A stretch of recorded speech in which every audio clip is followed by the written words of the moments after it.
Here with us now to discuss White House correspondent Monica Alba, former Democratic Senator from California Barbara Boxer, and former Trump White House Legislative Affairs Director Marc Short.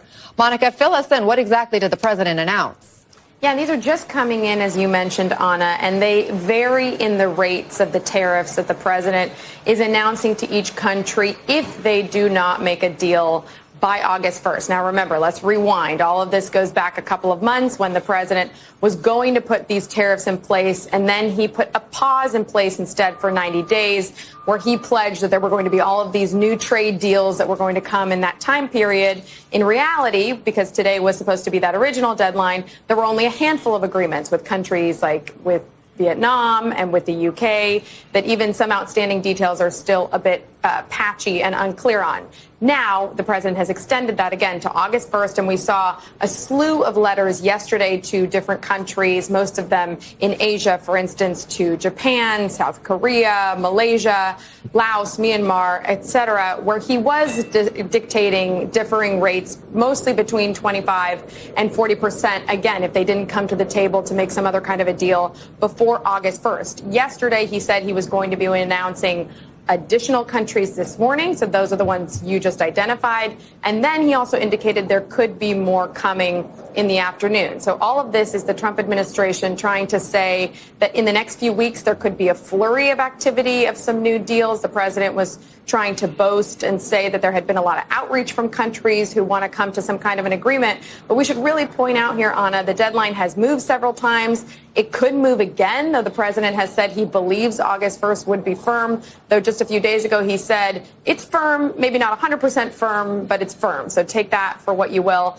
And then this other idea and concept of just what exactly is a deal. Is a deal this idea that you're sending a letter to a country with some terms that could be nailed down? Is a deal the idea that the president is saying this will be what the tariffs will be in effect by August 1st? Or is a deal the idea that there are negotiations and the promise to continue the conversations? Obviously, the president and this White House have a couple different definitions of what that means, but this is what we expected to see today, with more questions on where they ultimately land with these major implications, obviously, for global and economic finance. Okay, Monica Alba, thank you for bringing us the very latest. Let me read through the countries that were on the list today, Mark. Brunei, Moldova, Algeria, Iraq, Philippines, and Libya. What do you make of the countries the president prioritized today? I don't know how much is a prioritization versus just a full blanket assault globally on the trade policy. The thing, Anna, that I find confusing is I think the president's really had several weeks of really good political news between border crossings being down, passing his primary legislative achievement, what he actually did in striking Iran. It's actually been a very positive news cycle. And I think that this trade agenda jeopardizes all of it. I think that, first and foremost, we need to remind people that it's the Americans who pay the tariff. It's a tax. It's a regressive tax on Americans. But I think it's principle among America that consumers should have the freedom to buy products they want. It's authoritarian governments that want to impose massive tariffs to restrict the freedom to purchase products. And I think that ultimately, as Senator Boxer knows, that this is not an authority that the executive branch has. This is a legislative authority. And thus far, it seems the legislative branch has been unwilling to reclaim that authority from the executive branch. I mean, I think the reason he's having to address this and bringing tariffs up after what you say are wins for him is because he's the one who set the deadline for today. Remember, the original plan was 90 deals in 90 days. Well, that deadline's today. Was the president's goal unrealistic, or did his strategy of bullying simply not work, Mark? It perhaps is a combination of both, but I think that the July 19th was also set because they were hopeful they would get the tax bill complete by July 4th. I think that the trade agenda is something that would have put in jeopardy the tax agenda. And so I think it was very intentional that there's been less conversation on the trade front until they passed that achievement. But now that that's behind them, the president's moving forward with this trade agenda. And I think, as I've said before, I think this is starkly different from the first administration. There's no doubt that there were some tariffs in the first administration, but it was really targeted toward China. And I think there's an important role sometimes for tariffs when there's a national security purpose. But even when we did that in the first administration, the reality is that from 2018 to 2019, after the first tax bill, when the economy was roaring, we still lost manufacturing jobs because of this tariff policy. And so while there's a messaging that says this is to protect manufacturing jobs, so many suppliers of those jobs, like say automobile jobs, the suppliers lose jobs because they can't get product because of the tariff policy. And so ultimately, I think this not only raises prices, but it kills jobs too. Senator, weigh in here. We just heard from Chuck Schumer on the floor say he's 88 deals short. Well, look, this is an unusual presidency, and it's an unusual Congress. Marc is so right.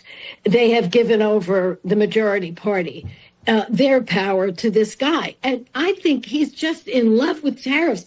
I think it's just beyond explanation, because if you look at recorded American history, every time we've had these high tariffs, we've wound up in terrible recessions, depressions, terrible times. And, Trump lauds the Gilded Age.